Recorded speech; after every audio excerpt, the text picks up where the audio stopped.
Hello and welcome to the 2015 EMC Live Test Bootcamp.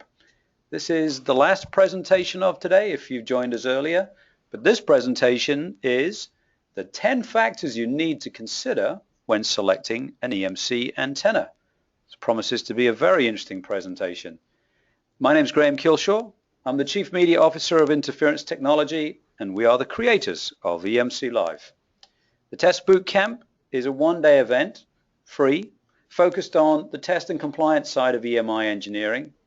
Today's other presentations also covered how to implement enhanced EMI characterization, the limitations of rod antennas, pinpointing emissions at the IC and chip level, and understanding EMC chambers. So if you missed one of our earlier presentations, the easiest thing to do is sign up for the Interference Technology newsletter, and we'll send you details how to get those presentations as well. This presentation will be given by Tom Molyneux.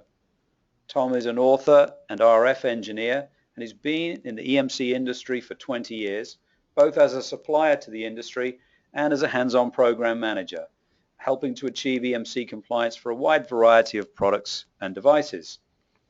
The webinar is sponsored by AH Systems of Chatsworth, California. They were established in 1974 and they manufacture a complete line of affordable, reliable EMI test equipment.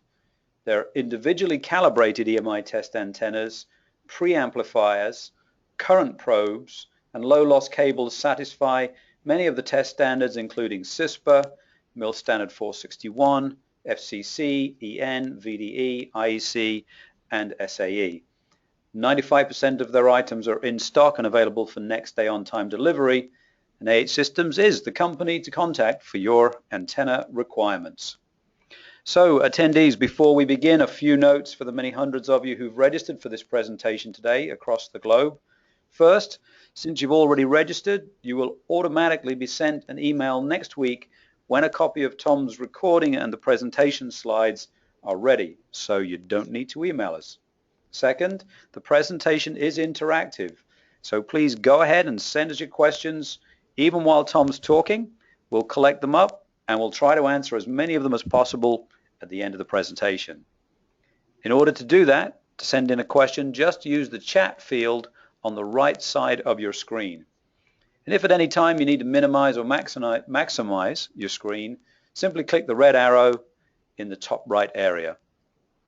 Tom's presentation lasts about 35 minutes, and that'll be followed by a 10-minute question and answer session. And now, Tom Molyneux for AH Systems will begin the presentation. Over to you, Tom. Thank you, Graham, and welcome attendees to this antenna webinar sponsored by AH Systems. AH Systems are antenna specialists, and they gained that specialism through 80 years of designing and manufacturing the same type of equipment, always antennas, and if you do that for 80 years, you build a pretty good knowledge base up over time, and we're going to share some of that knowledge with you today. That's what 80 years gets you. Pretty much all those tick boxes there are filled in for AH Systems, and they carry 99% of stock, deliver next day as required, offer calibration, and lots more.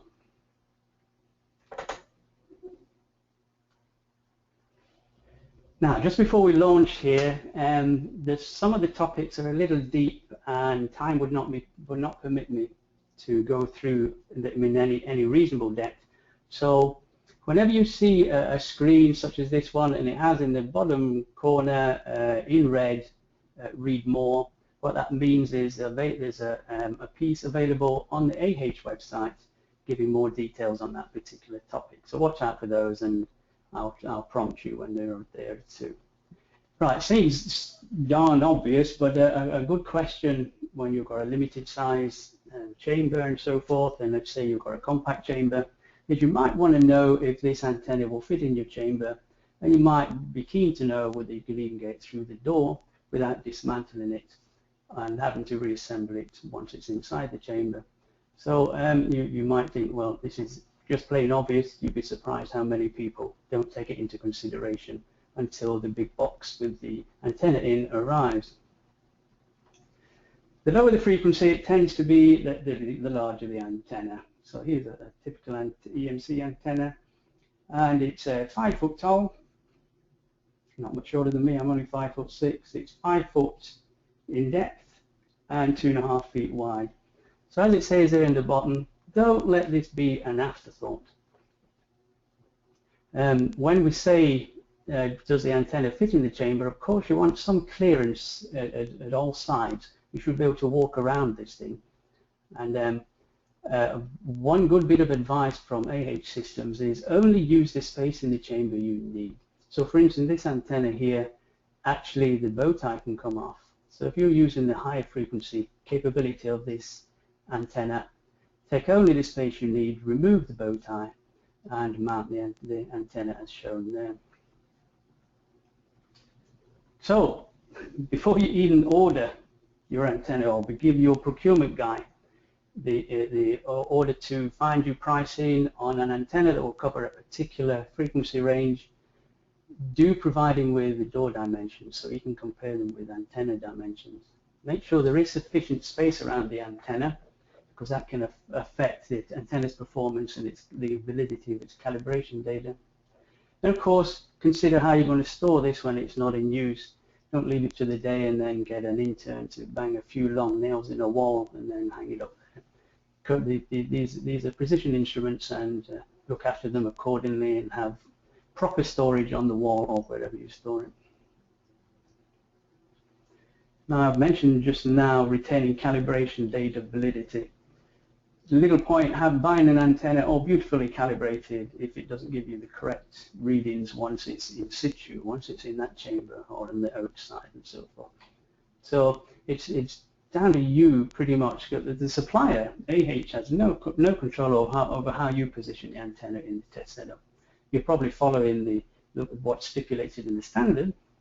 However, it really is down to you and down to the standard to ensure that the antenna is still doing its job and the calibration data is available. So the supplier will provide you with data, but that will be free space calibration data, or as near as they can get to free space. So the onus is on you and on the relevant standard to create as near as possible the free space conditions in which the calibration data was gathered. And here's a piece of good engineering practice for you. Once you have the antenna, and once you have it in situ, do a VSWR data gathering exercise, because that will give you a feel for just how good the calibration data is compared to the free space conditions. And more than that, when you get audited as a test provider, when the auditor comes around, he loves good engineering practice. And if periodically you do that same test, if you gather VSWR data, even if it's only a few spot frequencies across the band, that will put you in very good stead as far as he or she, the auditor, is concerned in your ability to manage a test facility. Now, antennas are balanced. If you were to get a log periodic antenna and look along the boom from the small side, from the small element side, look along that boom and hold it completely vertically. If you draw a vertical line, the y-axis, through that, you find it's completely symmetrical either side. And if you draw a line along the x-axis through the center of that boom, you'll look at the antenna, you'll see it again, it's completely symmetrical. And with good reason. It's looking for balance. That basically means that whichever way the antenna looks, up, down, side to side, it sees the same conditions. Now, you can't always achieve this, whether it's due to restriction in the standard, or maybe you've got a compact chamber, or maybe you've got a problem. But that imbalance can cause issues with currents on the coaxial feeder to the antenna, and you may need tapered ferrite chokes to prevent those currents messing up the readings. If you have any questions on that, get hold of AH Systems and they'll fill you on doing that as a fix where you can't balance what the antenna sees. Is it a one-man lift? In a former life, I was pretty high up in an RF engineering company, and I saw myself above such things as health and safety, and I didn't want to be dragged away from my desk for 30 minutes to do one of these boring health and safety things. Actually, I was deeply surprised, and I use what I learned there to this day. So for instance, if you've got two of your guys picking up this humongous horn antenna, and they're struggling along with it, they too should be taught some of what I was taught. And one of the biggest lessons I learned was plan your route. You'd be surprised how heavy, expensive equipment, how much of it can be damaged simply because someone didn't move that wrench from the floor or something was in the way. They start walking backwards, and over they go, and over goes this expensive piece of equipment, and both people are harmed, both are harmed, both the equipment and the man. So it really is worth, if you're ordering a humongous antenna, so if you decided to offer military testing to your customer base, then you should consider putting procedures in place for moving that. Now, more than that, you as a manager had better budget for recalibration shipping costs. If this thing weighs a lot and it's big, well, you've got a cost of ownership there once a year or whatever the calibration period is. You're going to have to ship this by UPS or FedEx and ship it back, and it's going to cost you a good few dollars. So you should budget for that so you don't get the finance guy tapping on your shoulder and say, what's this surprise cost here? I thought it was going to be $100. It turns out it's $800. It's a very good idea with these larger antennas to keep that shipping crate. It's purpose made, and for you to make one or to get an outsider to make another one for you is both time consuming and expensive. Another thing to remember when it's a larger antenna is you may have an existing polarized change mechanism. Is it man enough for this new antenna? Maybe you need a beefed up one to go with the antenna. And there again, a last reminder of, with these bigger antennas, two-man lift, there's a risk of damage to the horn and risk of harm to your personnel. You really don't want that new antenna to have a great big ding in it where it drops on the floor, and you don't want a key member of staff to be off work for weeks while he recovers from having an antenna land on it. Portability. Not everyone thinks about this, but there are several times when portability is important. So for instance, if you've got several test sites, or you're a really good buddy with another test manager somewhere else in the country, and you habitually share equipment, you might want that antenna of yours to come back to you in the same state as it left you. And one way of doing that is to have a suitable packaging, such as shown there on the right. And also, if you offer consultancy, where you can do some on-site measurement of emissions to give them a feel for if this equipment's going to pass the test or not, or you offer on-site testing. Some industrial equipments are very, very big, and there's never any way they're going to end up in a test chamber.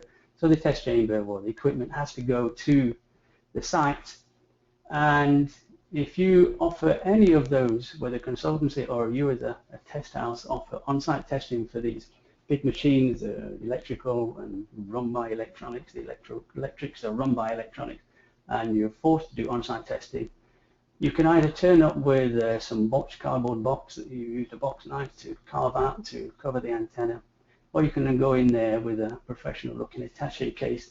Can be very important for all those three reasons.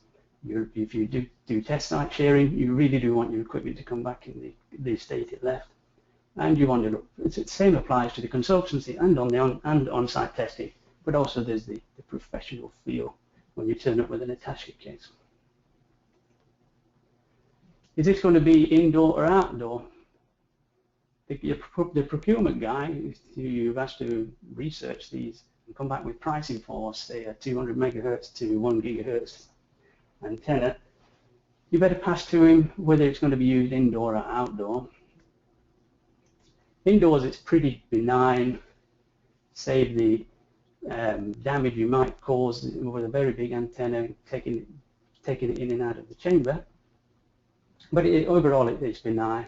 Not so, of course, with the NOTES open area test site, where you can get surprise rainstorms and high winds and not often considered sun loading.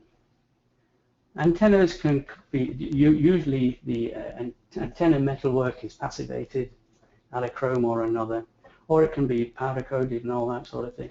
Well, if it's powder coated, not just straightforward passivated, chemically passivated, that coating can get pretty darn hot when that sun's beating on it all through summer, year after year. So you might want to establish just whether the antenna is itself suited for outside testing with all of that environment, rain, wind, and sun taken into account.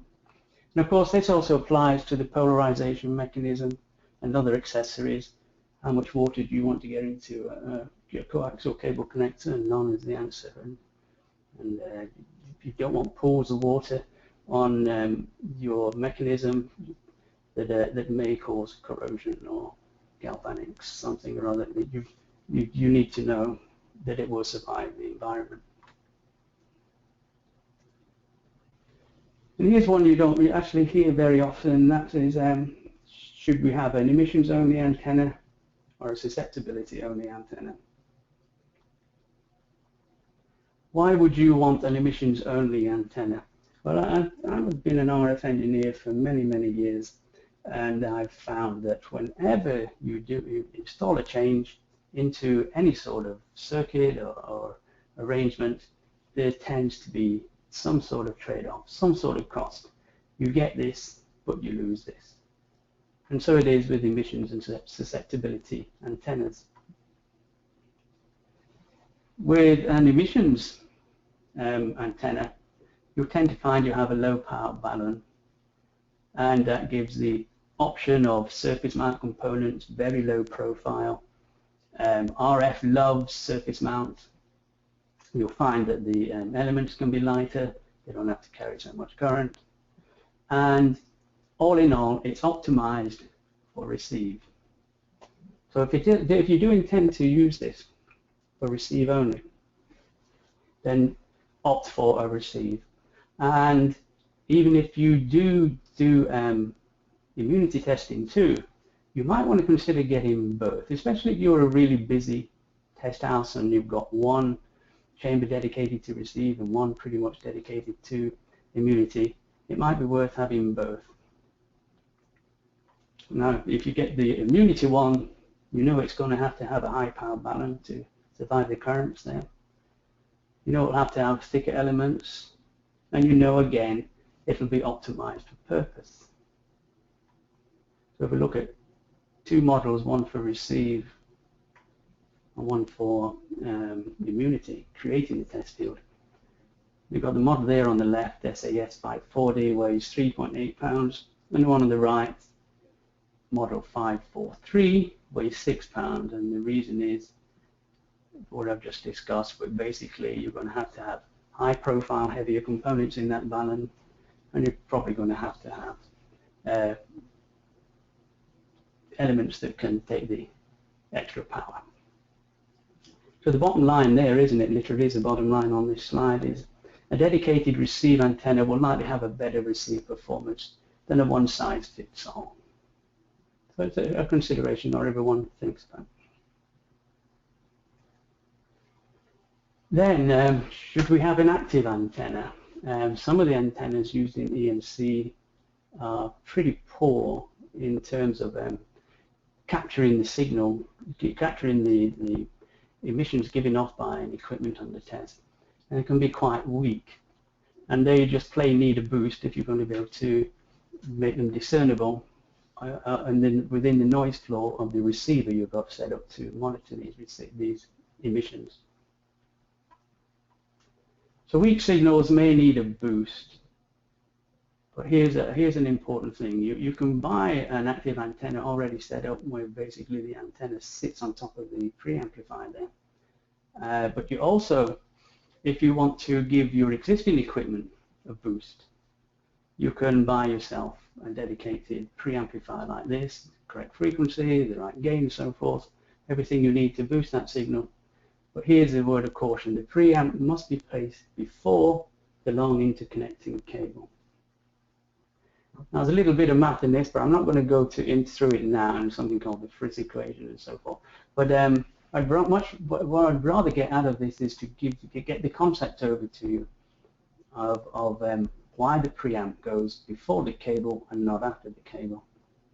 So if we look at a schematic, reading left to right, we've got a weak field emitted by the equipment under test. I've got that field in newtons per coulomb. Newtons per coulomb are identical as volts per meter. But I can't speak for you, but I can speak for me. Volts per meter doesn't actually conjure up much in my mind as to what's actually happening when that weak field interacts with those elements there.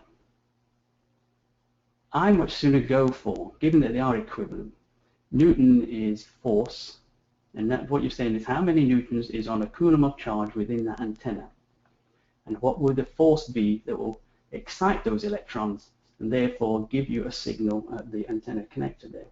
And so you take it or leave it as you will, but all my time in EMC, when I see an RF immunity setup and I see the equipment and I see the cables, what I always envisage in my mind's eye is that test field impacting on the equipment under test and its associated cables, and the amount of newtons per coulomb that's happening on that equipment under test in terms of exciting the noise signals within the equipment. So I'd recommend it to you, however you judge for yourself. So carrying on, we've now gone left to right. We've covered the weak signal, the weak field. Now we've got the antenna trying to pick up that field. That's a generic symbol for an antenna that I've got there. It's not necessarily log periodic, it's kind of shown there. And then we have the antenna doing its job, and there you can see just discernible there, that's meant to be the screen of the receiver. There's the wanted signal. There's the emitted signal, and we want to record its level. The floor level there I've marked deliberately in both places if you look at on both screens, and that should of course be far more jagged where you've got random noise, yet spikes appearing everywhere. However, bear in mind that you can still see even above those random noise spikes this signal is quite discernible. But now you introduce a long cable, and that cable will attenuate, will lessen this signal, and if you look to the right, it's now indiscernible if you accept. I drew it for simplicity of drawing, I just drew a bar there, but of course we all know, and everyone who's looked at a receiver screen, that the noise floor is quite jagged, and the signal is no longer discernible. So if you were to put a preamplifier at the end of that cable, there's no way the amplifier would be able to pick out that signal and amplify it. It just couldn't get it because it's lost in the noise floor.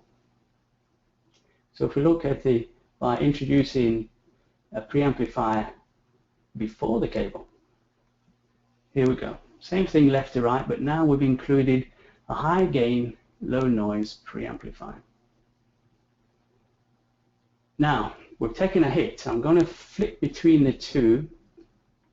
I'm going to flick back up and look at the way the floor level noise is for in the first instance. And it's marked again here. But you've taken a hit in that the noise floor has gone up. And that will go up by the noise figure of the amplifier. Hey Tom, just going to give you a 10-minute warning here to the end of your presentation. Thank you. And so when I was heading up engineering, I had a new guy and he was wondering what the noise figure of an amplifier was. I would get him to switch on, it would actually be a VNA but not a receiver, switch on the VNA and have the span the same width as the amplifier in question, and I would tell him to, without having an input signal to the amplifier, I would tell him to power up the amplifier, just to apply the AC mains, which of course is DC mains, the amplifier modules. I would get him to switch it on, and the floor would rise by the noise figure of the amplifier. But now, if we get back to, so that explains why the noise floor went up. However, it's worth taking that hit because with a high gain, and high gain would typically be 30 dB, low noise, the amplifier would have a noise figure of say 5, maybe 6 dB, it's worth taking that hit, because now when the cable attenuates that signal, it's still discernible. You can take the reading on your receiver, and then you can use some formula or other to calculate what the volts per meter or newtons per coulomb, as I like to put it, is being captured by that antenna. So that's why you put it there at the beginning, at the antenna connector, and not at the end of the cable. Now, here you are, you're a test manager, you decided to offer additional testing to your customers, and you ask your procurement guy to come bring your pricing and so forth for, say, a 200 megahertz to 1000 megahertz antenna. But you have to, again, you have to do your due diligence yourself before you ask him to look for these things. So sometimes the antenna is stipulated by the standard. You don't have a say. So here we are. Take a snapshot out of the freely available on the web mil standard 461G, and I highlighted some of the references to the antennas, what you're allowed to do, what you're not allowed to do. If we don't look at number 1 at the moment, but look at number 2, it's slightly more relevant to what we're talking about here. They're saying for the test band 30 megahertz to 200 megahertz, you must use a biconical, and it must be 137 centimeters tip to tip. So if you're about to buy a brand new antenna and this is the testing you're offering your customer base, then to be in compliance with the standard, you should follow that stipulation and buy one that's 137 centimeters tip to tip. Likewise, item number 3 there, 200 megahertz to a gigahertz, has to be a double bridge horn, and they specify what the opening is.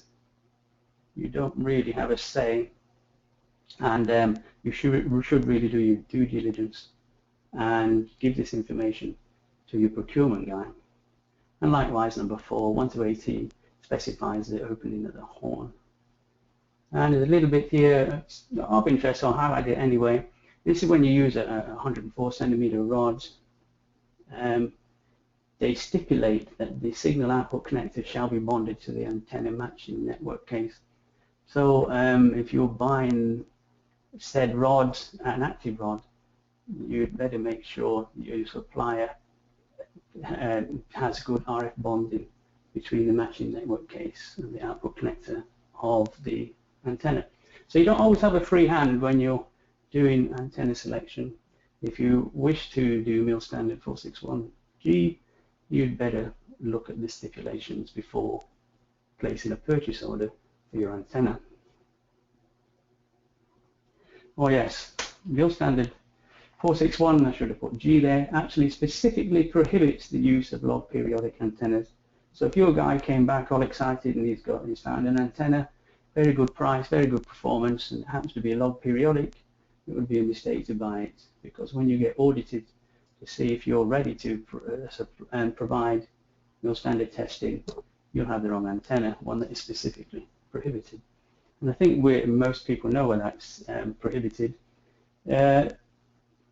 Mil standard testing is pretty much 1 meter testing, and you've got this ginormous log periodic antenna. Where exactly is a 1 meter test distance measured from? Because you've got the phase center running up and down, there's different sized, logarithmically sized elements, and are you now at 2 meters if you're halfway along this 2 meter antenna, and so forth. So when you have a horn antenna, you know that aperture is, you measure from that aperture the 1 meter distance, so, and you're going to probably get far better repeatability, and I think that's what the standard was aiming for at that point. And then here's another standard. It's not all military that specify antennas. In this case, it's the performance of the antenna, and CISPA 16-1 insists on a cross polarization of 20 dB. What's cross polarization? If you had an antenna, a transmit antenna, and vertical polarization, and it sent 10 volts per meter when it reaches a receive antenna, but it was in horizontal polarization, ideally it wouldn't see it wouldn't measure any volts per meter at all.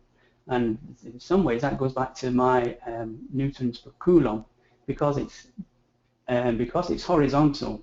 When that vertical newtons per coulomb strength wave hits it, you can only make them go up and down. Can't go side to side, which the antenna needs in order to be able to generate a voltage if it's connected. Now, should the antenna be directional or omnidirectional or directional? You don't really have a lot of say in this, in that the very low frequencies tend to be omnidirectional anyway. But let's look at the advantages and disadvantages regardless, because it helps me make an informed decision. Here's a bird's eye view of a dipole, that red dot there. We're flying high as a bird, and we see the dipole there, and there's its radiation pattern. It's a nice even circle there, emanating the signal or receiving the signal in all directions. And so that can be a great thing. Say you've got 3 subscribers there, and you've got this antenna here wishing to talk and listen to those subscribers. It's going to pick them up there, whether they're there or whether they're here. It picks up in all directions, so that's a good thing. And here, for our purposes, we're going to call this omnidirectional, even though if we're the bird again and we're flying west here, and then looking down the axis of the dipole, there'll be no RF power coming to us at all, no RF field coming up to us at all. It's all there in that XY plane as a beautiful radiating circle.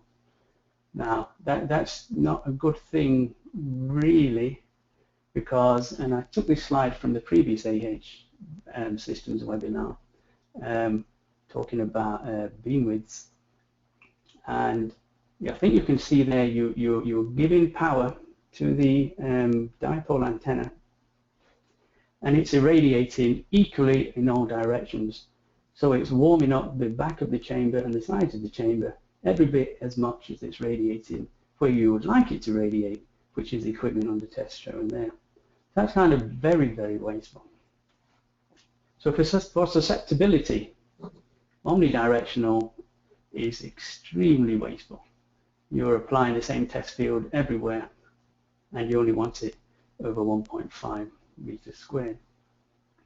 It's also very inefficient for emissions because of the reciprocal nature of these test setups.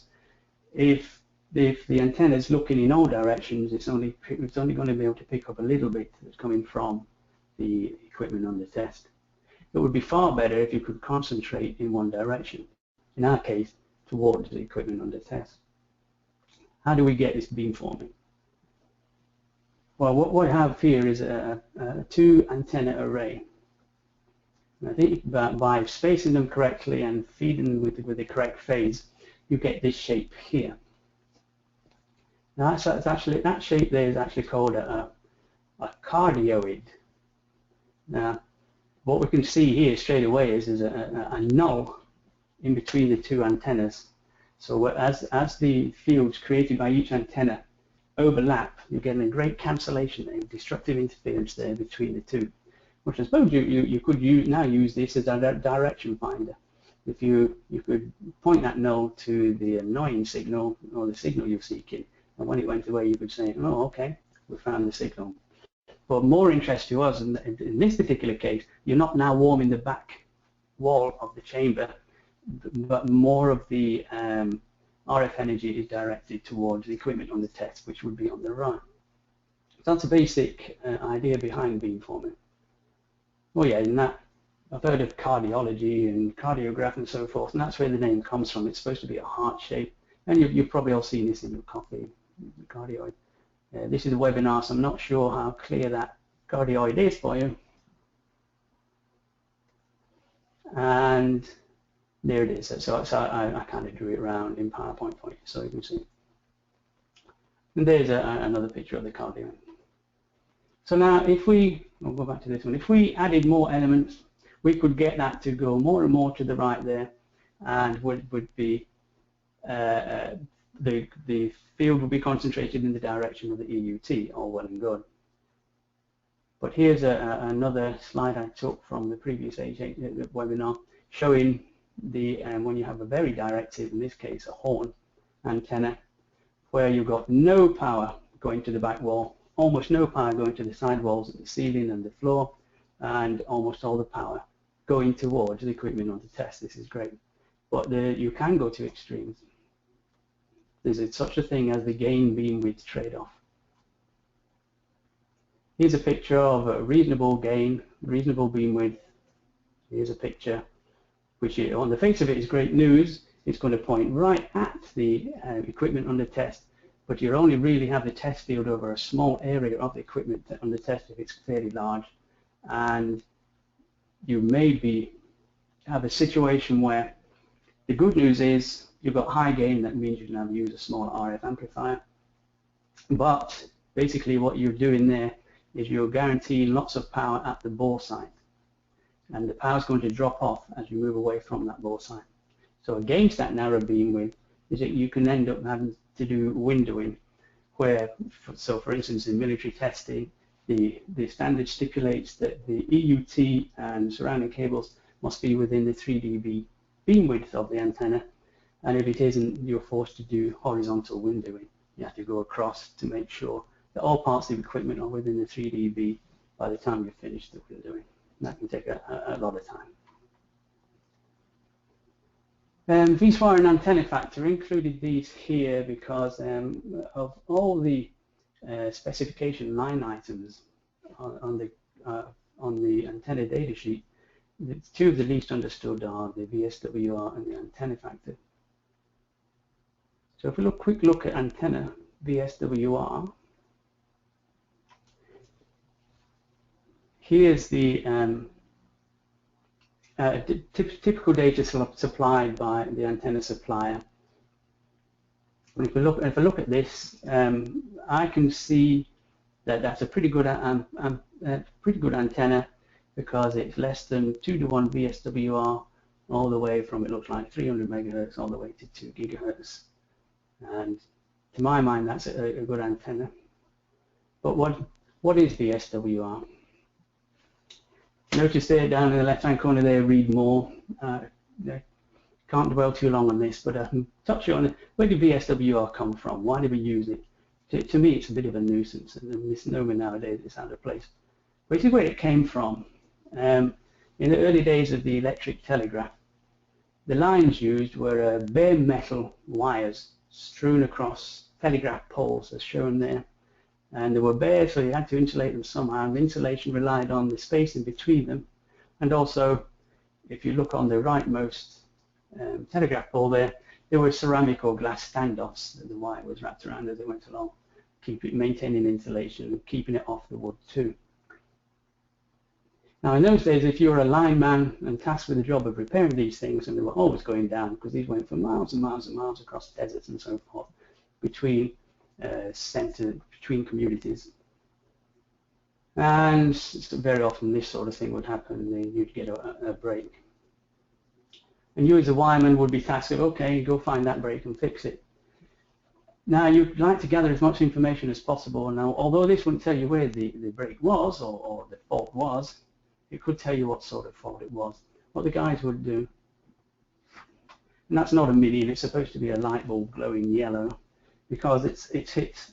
That's the guy's measuring a standing wave caused by the fault, and he can gather information from that fault by sliding the two conductors there up and down the line and observing what happens with the bulb. And he'll see, if he sees that at one point on the line it's very, very bright, and as he walks along it goes pretty much dim, doesn't light at all, he knows he's looking at infinite VSWR. That means that all the power is being reflected back, and he's looking for either an open circuit or a short circuit. And if he found that it was fairly bright in one spot and somewhat dimmer in another, he'd know there was a partial short circuit on there. And it's just a good way of information. Now you can see the great advantages of this. Costs very little, it's very quick to do. And V-SWAR carried on with into microwaves later on with a slotted line, and the slotted line was basically, as it says, a piece of waveguide with a slot cut in the top and you would put a probe in there and a detector, and it would look at, you could ascertain what the match was simply by sliding along and noting where the peaks and troughs were. Well, because it's kind of quick and easy, it became established as a measurement method. And in those days, to be fair, I mean, back in the early electric telegraph days, it was hard to measure actual forward reflective signals.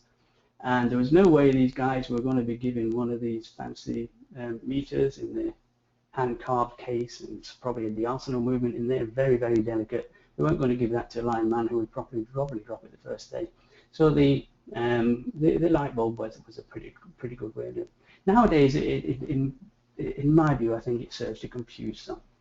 And notice there, the read more, you'll find more about that on the AH website. And so here's my answer, and this is how I was reading that plot that we were just looking at. I know, just in my head, because I learned this by rote as a young RF engineer, a 1-to-1 VSWR is perfect match, 0% reflected back. 2-to-1 is about 10%, plus or minus not very much. That's all you need to remember. You don't need to know it. It's 11 point whatever percent. 3-to-1 on that plot is approximately 25% coming back. As an engineer, I'm getting a little unhappy with the performance of that antenna. 6-to-1 is approximately 50% of the power coming back to the amplifier. And that's not a very good thing, but and not the end of the world. Now the 10-to-1 and the 14-to-1, I wouldn't buy an antenna that did that unless I had no other choice, because that's pretty awful. That's pretty bad, and you're probably more likely to see that right at the bottom end of a band of a low frequency antenna, where all at once the VSWR goes pretty bad. So there's the answer to that. And so let's look at this again and look at it how I was looking at it a few slides ago. I'm looking across here, it's almost 1-to-1 in some places, maybe 1.5-to-1. But I can take a glance at that and say, yes, there's less than 10% power coming back, not being used to generate a field from that antenna. And that's a good antenna right across the band there. And that's how I look at it. I say there's less than 10% power coming back. I'd be a very happy camper if I were to put that in my system. It is, of course, of interest to amplifying manufacturers designing amplifiers because they want them to survive infinite VSWR. They don't want accidental open circuit and so forth blowing up the amplifier at great expense and a very unhappy customer. So let's have a quick look though, so it's just so we can say what VSWR isn't. Okay, here's an incident wave on the line. It's going left to right, and that's our viewing window. Pretty much ignore anything outside that viewing window. And here's a reflected wave coming back. It's going right to left, and there's our viewing window again. And we're going to concentrate on what's in the viewing window. That viewing window is a half wavelength wide, and it's looking on the line, looking on the transmission line.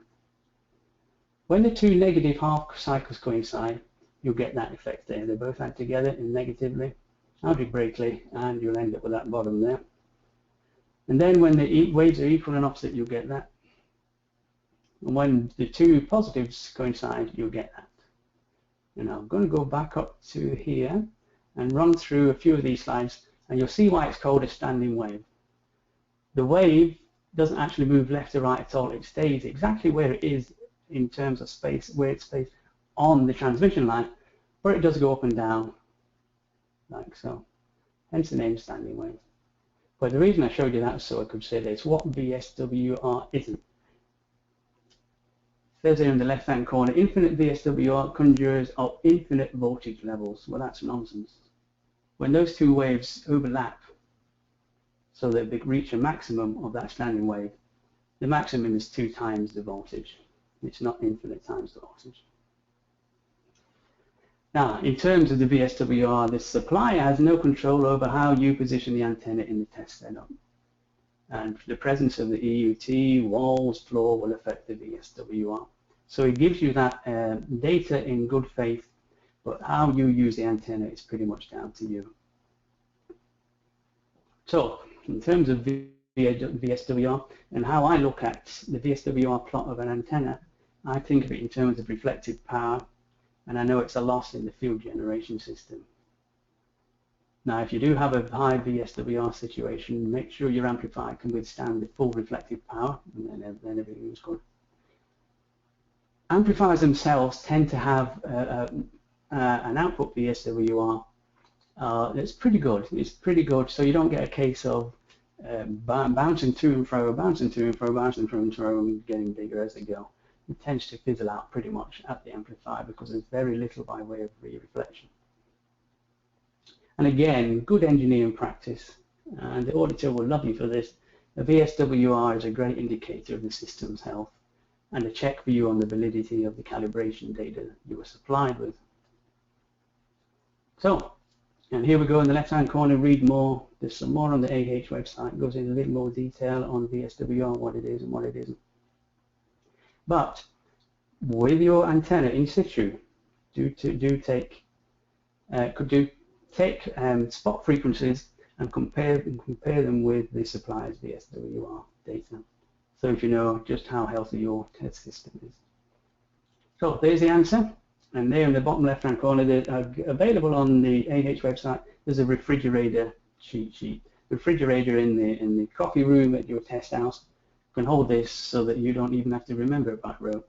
You just walk to the refrigerator and say, ah yes, 3 to 1 is 25%. Coming back at me. Antenna factor. I'm just very quickly going to go through the concept of antenna factor here without going through all the math. Goes again, you see the read more thing there. Goes into a little more detail on the website. But here we are, field strength, and I've collapsed on mine newtons per coulomb here because I want this to all add up nicely. We've got a field strength of a particular dB microvolts per meter, and it's interacting, is being captured by that antenna, and the signal at the antenna connector is being presented to the receiver, and the receiver's 50 ohms, and you'll read a particular value in dB microvolts, and that's your emitted signal and what the receiver sees. And if you simply add the antenna factor to that, then you have what the field strength is. And basically that's the very simply, conceptually, what antenna factor is. And so here we go. Pretty much the last slide, the last one. Will it fit?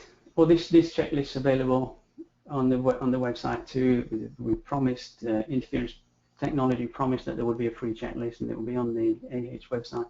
And here's what you should check for if you're in the business of buying an antenna. Will it fit? Go and check the dimensions where you're going to put this thing. Are you going to be able to retain calibration data validity? Is there space around that antenna? How heavy is it? Be careful of that piece of equipment you just bought, and be careful of your staff. Portability, is that an advantage to you? Do you want to look professional? Do you have to do you do a lot of inter-site sharing? Indoor or outdoor, will it be able to withstand the drenching, sun loading? Emissions only, there can be an advantage in buying an antenna that's dedicated for a purpose. So is it emissions only, is it susceptibility only? Active antenna, if you decide to make your own active antenna by later on, retrospectively, buying a preamplifier, make sure you put it in the correct place for the reasons given. Don't just give your procurement guy, get me a 200 megahertz to 1000 megahertz antenna and get the best price you can. You might come back with log periodic, and as I said, the mill standard particularly prohibits log periodic, so you better come back with a horn of the correct dimensions if it's for mill standard testing. Omni or directional, explain the difference there and what you gain and lose from it. But there is, it's no good having one that's too directional, that has too much gain, because there is a gain beamwidth trade-off, and you may find yourself having to window. And we went into this at length in the previous AH Systems webinar, where basically it described gain loss and why gain can present a loss, beamwidth loss can present a loss in the system. And finally, we went through what VSWR is and what it isn't, and conceptually explained the antenna factor. Now, if you're in the market for an antenna, be sure to ask the guys who have been in this for 80 years. That's quite a knowledge base you collect after 80 years, and AH is very happy to share it with you. So if you're looking for an antenna and need help in selecting one, be sure to contact AH Systems at info@ahsystems.com. And thank you all for attending. And so Graham, do we still have time for questions? Hi, Tom.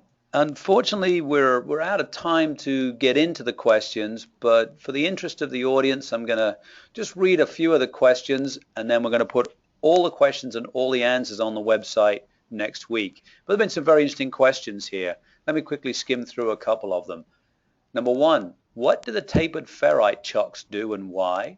Number two, should there be enough room be available so that the unit under test is in the far field? Number three, which antenna is best to perform immunity radiated tests in accordance with IEC 61000-4-3? And the last one is, what is a safe distance between an antenna and a wall to ensure that the latter makes no impact on the antenna performance? Some great questions. We're going to answer these and any others that come in over the next few days in conjunction with Tom, since we're almost out of time. And if you want to see that Q&A, it'll be on the Test Bootcamp website next week. I want to take this opportunity to thank Tom and the team at AH Systems in Chatsworth, California for preparing this great presentation. Who knew there were 10 things to learn about test antennas? I've learned something myself today. That's been a really good presentation. And often, you know, antennas are often thought of as a bit of an afterthought in the test setup. And of course, the results can only be good as the whole quality and accuracy of the complete test system, not just the amplifier, not just the cables, not just the antenna, of course. And so we come to the end of the 2015 EMC Live Test Bootcamp. If you were listening earlier today to our other 4 presentations, I hope you enjoyed them. I hope you found them useful and informative. You will get an email next week so that you can access all of the recordings and all of the presentations to download automatically from us. No need to send us an email. We'll send that to you as soon as they're ready, very, very soon. EMC Live 2016 is coming sooner than you think. April 2016. You can go to the EMC Live 2016 website now and pre-register if you'd like to stay informed on what's coming next year. I hope you enjoyed today. My name's Graham Kilshaw from Interference Technology. We'll see you again next year. Thank you.